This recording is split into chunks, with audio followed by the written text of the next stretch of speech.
So ya saka ni fama, ƙarshe ya sa ni kuka. Ba san zai wahal da ni ba.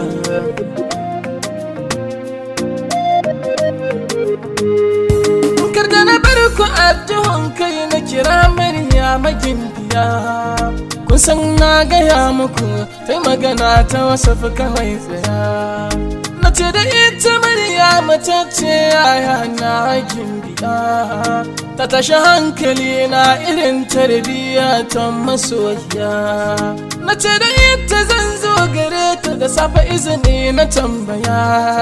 Sai ta ce da ni babu komai sai ka zo masoyiya Maryama.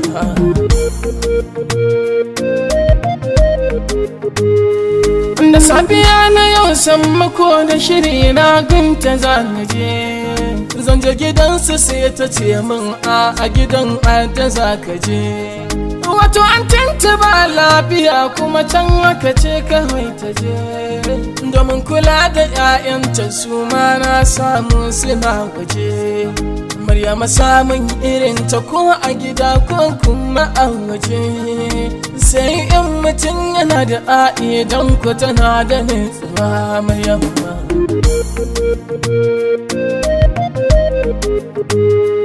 Na magana da ita zan tura iyaye don a san da ni.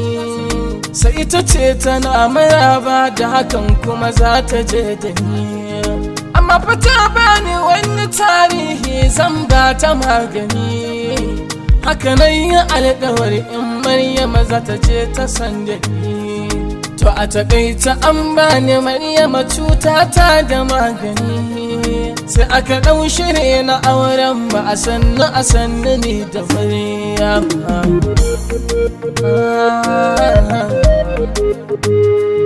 Maryama mai faɗa da ita mu shirya abin al'ajabi. So yayi so da ni da Maryama a zuci take ta sharafi.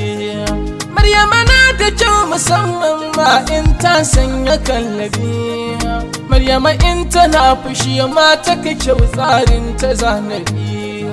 Maryama ta yi fama da ni amma ta kira ni sahibi.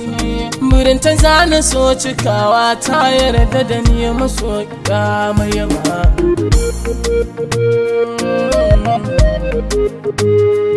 Na shiga jarrabawa bayan haka mai sauraro kaji. Maryama ta tsaya gani ƙoƙarinta ta bani agaji. Burin ta bani tallafi amma ba ta da shi ku zo ku ji. Ta yi tana filar dare don Allah ya yi mana agaji. A sannu da maganar aure na wasu za su ji. Ta ku biyan kashe na uku kalubale da na jiyo a kan Maryama.